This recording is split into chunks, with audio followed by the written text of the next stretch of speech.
کہ وہ ڈٹرمن کریں گی کہ روپے کی جو قدر ہے وہ کیا ہونی چاہیے وز دی ادر کرنسیز. اب اس کے بعد سے ہم نے پھر بھی کوشش کی کہ ہم قدغن لگاتے رہیں امپورٹس پر سو دیٹ ہمارا ڈالر بچے. پروڈیوسر صاحب خاقان صاحب کی آواز اگر آپ بڑھا سکیں. جی تو ہم قدغن لگاتے رہے کہ تاکہ یہ جو ہماری امپورٹس کو ہم روک سکیں. ہم جو اپنی ڈالرز کی کمٹمنٹس ہیں جیسے ہم نے ڈیویڈنڈس کو روکا, ہم نے باہر رائلٹیز کو جانے سے روکا, ایئر لائن پیمنٹس کو جانے سے روکا. سو ہم ایک پھر بھی کوشش یہ کرتے رہے کہ ہم اپنی جو ڈالر کی مانگ ہے اس کو کم سے کم رکھیں. ہم نے کبھی بھی اپنی ایکسپورٹس, ریمیٹنسز یا FDI ان کو بڑھانے کی کوشش نہیں کی. آئی تھنک یہ پالیسی بھی جو امپورٹ کو روکنا تھا یہ کوئی بہت لمبا عرصہ چلانی اچھی بات نہیں تھی. پھر IMF کا پروگرام ڈیلے ہوا. لیکن آج جہاں کھڑے ہیں اب رسپانس دیجئے. اس وقت روپے کی قدر کو مستحکم کرنے کے لیے جو آپ کے پاس resources in terms of external flows ہیں وہ مارکیٹ کو کمیونیکیٹ کیجئے. High frequency data, high frequency communication. Pakistan اور دنیا میں آج کل اتھارٹیز بہت کمیونیکیٹو ہیں ود دی مارکیٹس ریاکٹ کرتی ہیں اتنے فریکوینسی ڈیٹے پہ, تو آپ کو فوراً اپنا ویو دینا پڑتا ہے. کہ کل میں آپ کو ایک مثال دیتا ہوں, میں نے جب اسٹیٹ بینک کا ڈیٹا دیکھا تو اس میں جو ہمارے زر مبادلہ کے ذخائر ہیں وہ 7.8 ارب ڈالر پہ تھے. آج سے چند ہفتے پہلے یہ 8.7 ارب ڈالر پہ تھے.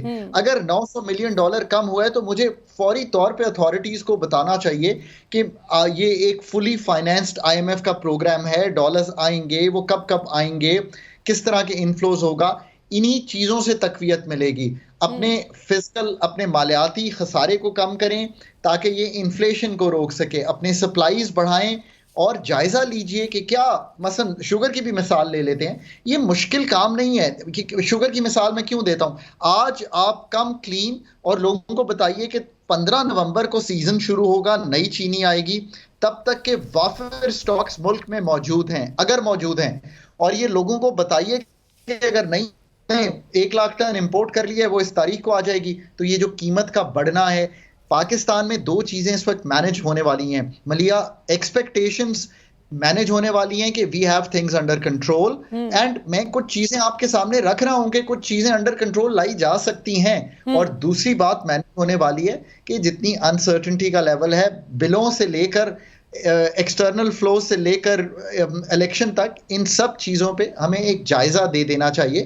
اور میں جانتا ہوں اس بات کو کہ اتھارٹیز جو ہیں وہ سمجھدار ہیں, ملٹری اسٹیبلشمنٹ, سول اسٹیبلشمنٹ سمجھدار ہے, یہ سیزنڈ لوگ ہیں, ان کو ایک سرٹنٹی دینی چاہیے اور یہ دینے کی کوشش بھی کر رہے ہیں. آج بھی آپ نے دیکھا کہ ایک انویسٹمنٹ کاؤنسل جو ہے اس کا جو اجرا ہوا ہے وہ ڈسکس ہوا ود دی فورن ڈپلومیٹس. یہ کیوں کیا جا رہا ہے کہ ملک کو بتایا جائے کہ ہم کیا کرنا چاہ رہے ہیں, ہم کوشش کر رہے ہیں. اچھا خاقان صاحب, آپ نے ایک شوگر کی مثال دی, اس میں ایک بڑا انٹرسٹنگ پہلو میرے ذہن میں آتا ہے, تو میں آپ سے پوچھنا بھی چاہوں گی کہ ایز این ایکسپرٹ آپ کیا سمجھتے ہیں کیا کرنا چاہیے. پاکستان میں شوگر کی اگر میں غلط نہیں ہوں تو 18% سیلز ٹیکس ہے پر کلو جو پے کرنا چاہیے شوگر ملز مالکان کو, لیکن وہ نہیں کرتے انفارچونیٹلی. جبکہ ہمارے ہمسائے ملک بھارت میں یہی پرسنٹیج 18% کی بجائے 1% ہے اور وہ بخوشی پے کرتے ہیں. تو آپ کو کیا لگتا ہے جو اتنی ہیومنگس ٹیکس ایویژن ہے in terms of sales tax, یہ اگر رک جائے تو پاکستان کی غریب عوام کے تو سارے مسائل ہی حل ہو جائیں. اس کو روکنے کا کیا طریقہ ہے ٹیکس ایویژن کو؟ ملیا مزے کی ایک بات بتاتا ہوں, میری جو بیگم ہے وہ پاکستان کی ٹیکس کی سب سے بڑی ایکسپرٹ ہیں, وہ PhD ہیں ٹیکسیشن میں. Very nice. انہوں نے جب FPR کو ایڈوائز کیا تو وہ پاکستان کے چیئرمین FPR کو اور پاکستان کے جو ٹیم تھی FPR کی اس کو ٹرکی لے کے گئیں, اور وہاں پہ انہوں نے ان کو ایک سسٹم دکھایا جس کو ہم کہتے ہیں ٹریک اینڈ ٹریس.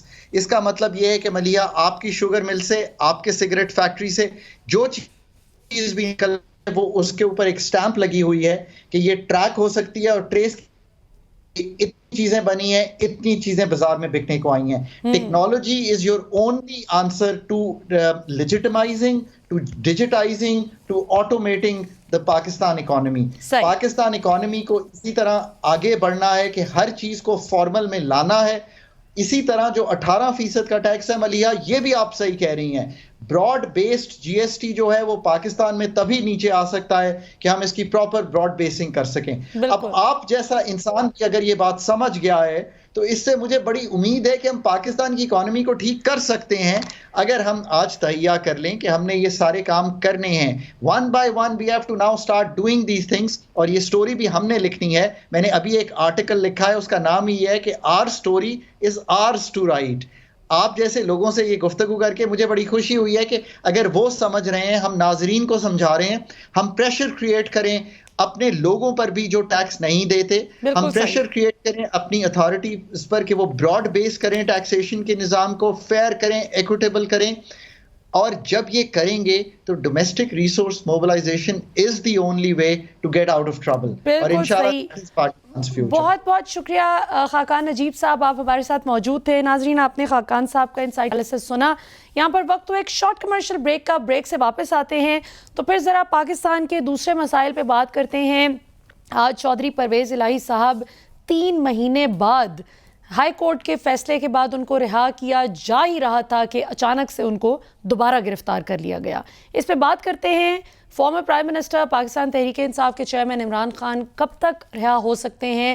الیکشن سے پہلے کیا ان کی رہائی ممکن نظر آ رہی ہے, یا پھر الیکشن پہلے ہوگا رہائی بعد میں ہوگی؟ کیا صورتحال نظر آتی ہے؟ اس پہ بات کرتے ہیں after the break. Welcome back ناظرین, آپ دیکھ رہے ہیں پروگرام مقدمہ عوام کا. اور اس وقت پاکستانی عوام کا جو مقدمہ مہنگائی ہے اور گھر گھر پریشانی ہے, اس کا اپیرنٹلی ایک ہی حل نظر آتا ہے کہ فوری طور پر فری اینڈ فیئر الیکشنز کروائے جائیں.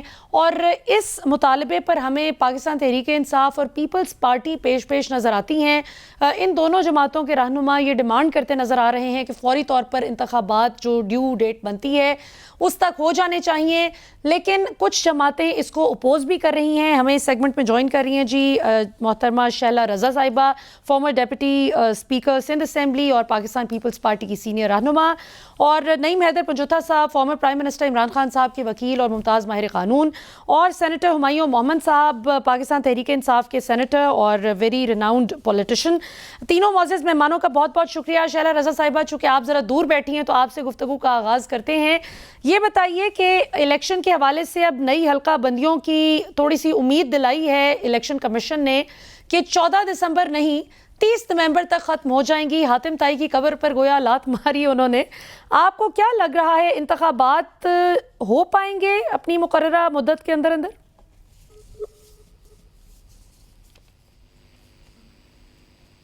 جی شیلا صاحبہ, آپ مجھے سن پا رہی ہیں؟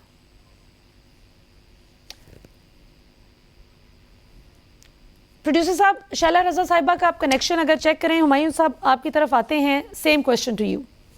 بسم اللہ الرحمن الرحیم. دیکھیے اس طرح میری ایک انڈرسٹینڈنگ ہے. ایک تو سب سے پہلے تو ایک جو غلط کام کیا ہے ان پی ڈی ایم کی جماعتوں نے, جن کو میں پاکستان ڈسٹرکشن موومنٹ کہتا ہوں, ان لوگوں نے آ کے جو لاز بنائے ہیں اور انہوں نے جو ایک بیلنس آف پاور کریٹ ہوا تھا ان لاز کے اندر, دیٹ واز کہ آپ نے الیکشن کمیشن کو اور پریزیڈنٹ صاحب کو ایک باہمی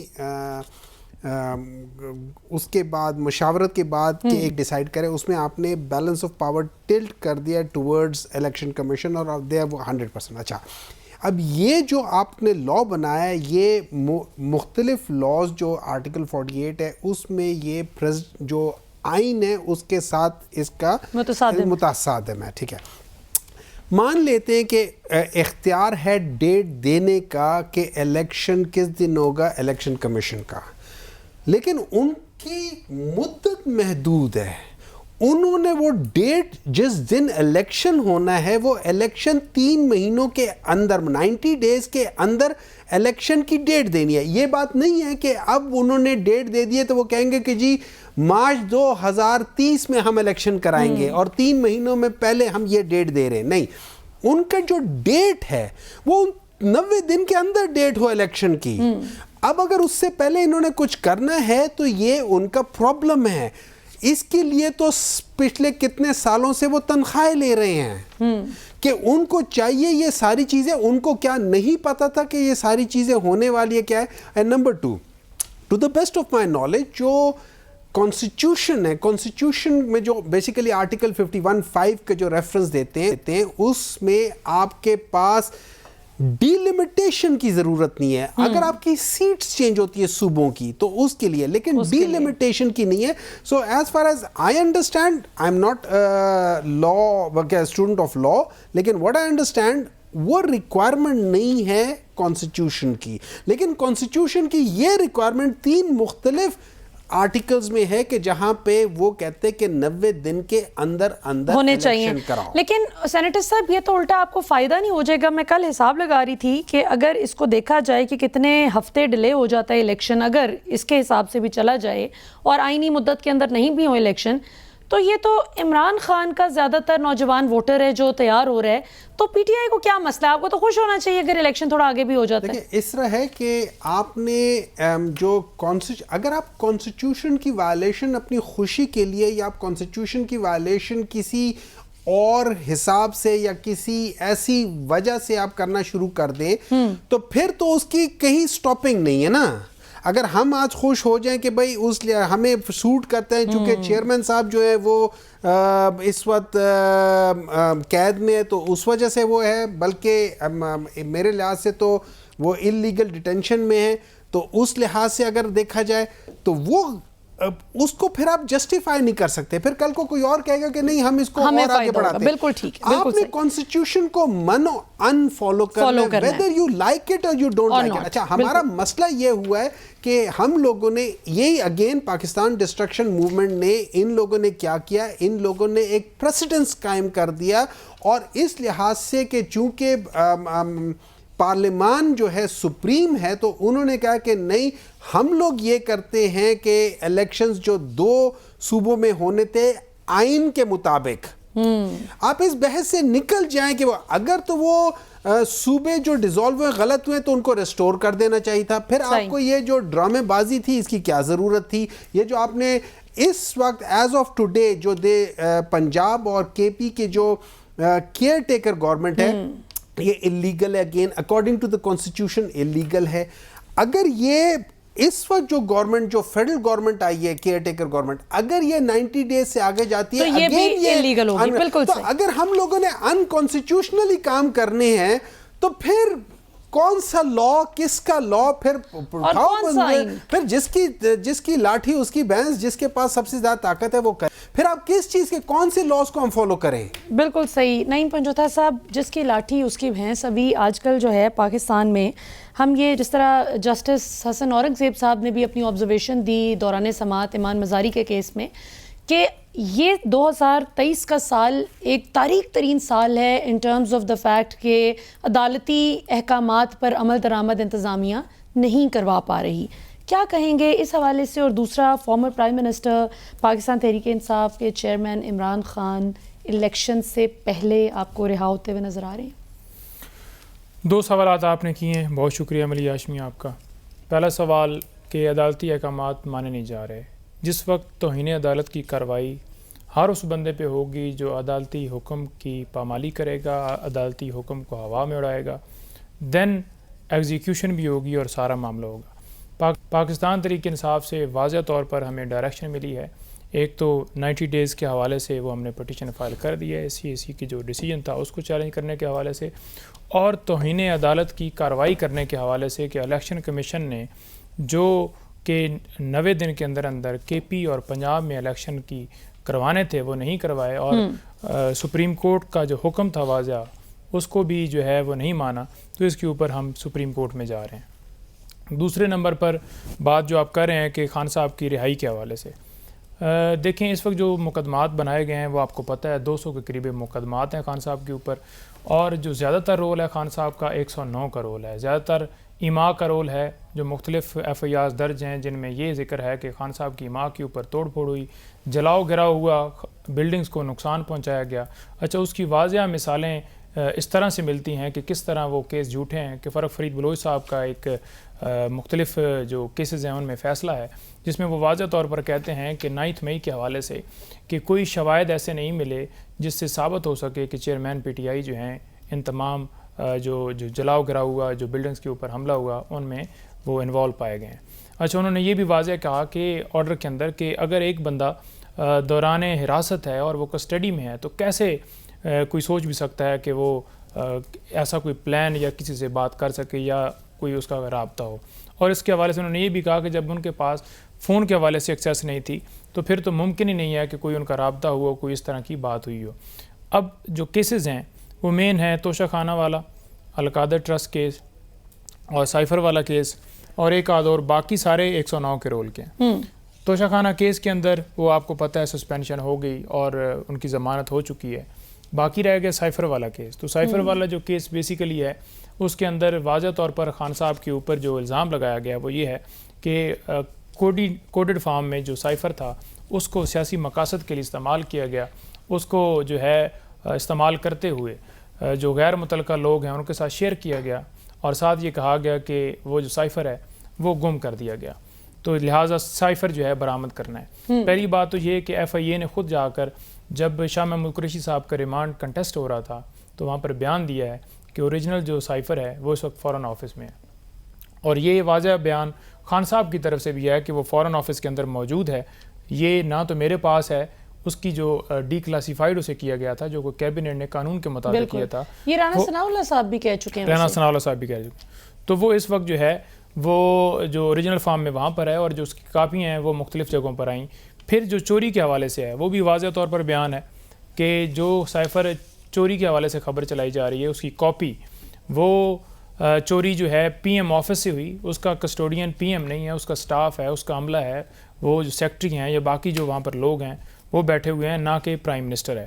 جو کہ واضح طور پر یہ ثابت کرتا ہے کہ آفیشیل سیکرٹ ایکٹ جو کہ کوڈڈ فارم کے اوپر یا کوئی ایسی جو کوڈز ہیں جو کہ اسٹیٹ کے لیے خطرہ اور اس میں زمرے میں لاتے ہیں وہ آفیشیل سیکرٹ ایکٹ لگتا نہیں ہے. صحیح, بالکل. آفیشیل سیکرٹ ایکٹ ہو یا آرمی کے اندر جو وہ لا امینڈمنٹس کی گئی ہیں ایکٹ کے اندر, وہ ان دونوں کو پاکستان تحریک انصاف جو ہے چیلنج کرنے کا حق رکھتی ہے اور چیلنج کرنے کی طرف جا رہی ہے.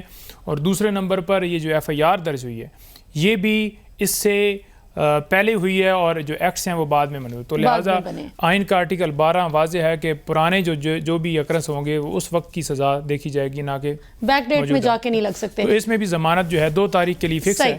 اچھا, یہ میں بالکل آپ کے پاس واپس آتی ہوں. شیلا رضا صاحبہ, آپ کو شامل گفتگو کرتے ہیں, ہمیں جوائن کرنے کے لیے بہت بہت شکریہ.